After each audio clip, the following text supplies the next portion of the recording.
everybody, welcome. I am off on a road trip up north here in New Zealand, and I'm off in my little van again, and I thought it would be quite fun to just introduce myself, say hi. I'm Louise from A Peachy Life, and I am a type 1 diabetic, and I love to travel. I've travelled my whole life. I've been very, very privileged. I was a flight attendant and flew all around Europe and had the best time, and I've also done lots of travel worldwide, and I now live in New Zealand. Obviously my accent gives it away. I am from the UK, from Hertfordshire, Hitchin, and shout out, woohoo, Hertfordshire, Hitchin. So basically I have a lot of adventures in my little van that's called Vinny. He is a vanette and he's a 2004 model. Now, I bought him about 2 years ago and he was a banger. I mean, he was covered in paint and he was a real tradie van. And I've just recently done lots of kind of fixes and a bit of a renovation on him. Mainly electric, so he has no power. Obviously, you know, when I'm driving he has power, but he doesn't have any kind of power ports or battery source power. So now I have my Dexcom and I need to be able to charge my devices. So what I did is I actually took him to the garage last week and managed to get the cigarette lighter fixed. So I've got a USB port, which is fantastic. And yeah, I've just done quite a few little fix-ups. I have got some photos of when I bought him and what he looked like before, so I thought it'd be really nice just to do a little compilation really and show you what he looks like, and for anyone that's interested in getting a van, what you can do with a small space on a budget. He was about 4,500 New Zealand dollars, which is actually quite cheap for out here. And I have probably done about approximately about $1,500 worth of work to him, including everything. And all the pieces that I source are all upcycled, all second hand. I source everything locally, anything I've got myself, you know, that I've had forever. And I alter, I do lots of sewing, so I've made all the curtains and everything you see in here. So it's a real labour of love. I've absolutely loved doing it, and I cannot wait to share this story with you. And yeah, if you have any questions, then let me know. But yeah, I thought I'd little share with you, and I hope you enjoy this. Take care, everybody. Bye.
And voila! So we have an area for books, our keep cups and our antibacterial gel. I've got some microgreens that are growing for the side. And then the transformation.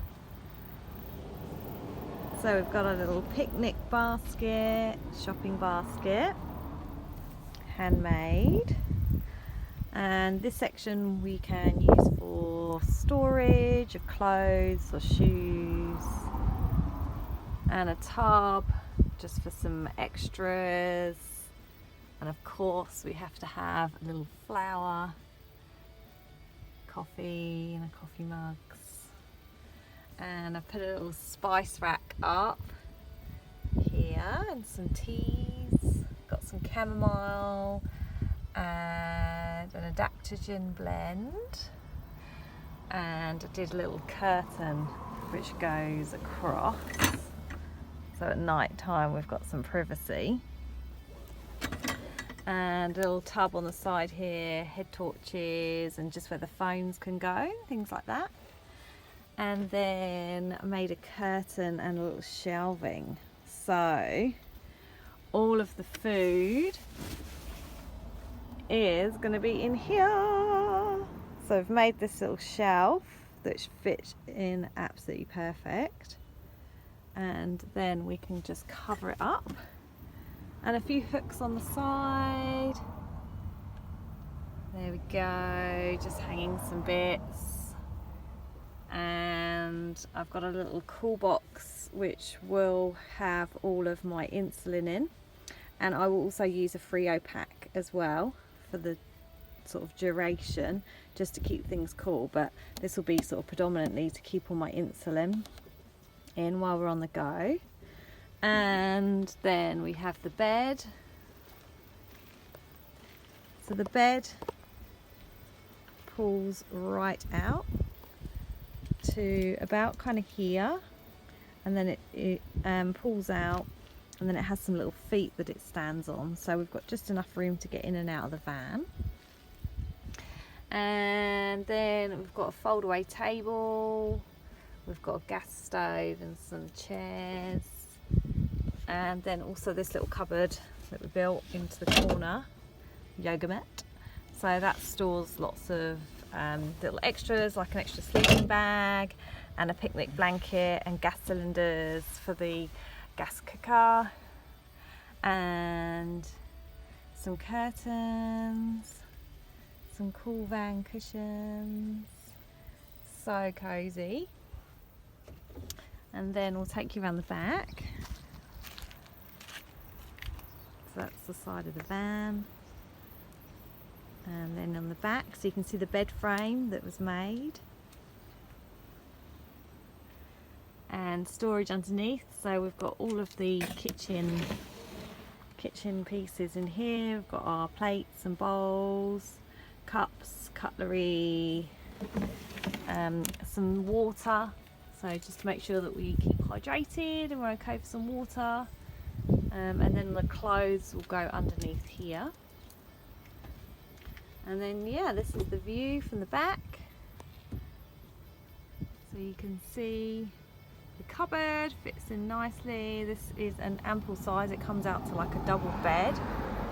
So it's really roomy. And I just love the fact that when you're laying in bed that you can open up the back and lay and look at the views. So it's going to be really cool. So yeah, how exciting. So yeah, this is the van, this is the after, and I've also got a little added touch, is I had to put some fairy lights in. So I put some fairy lights in, which you won't really see that well because we're daylight, but I couldn't resist, so I've just strung up some fairy lights along there. Ta-da! It's looking great!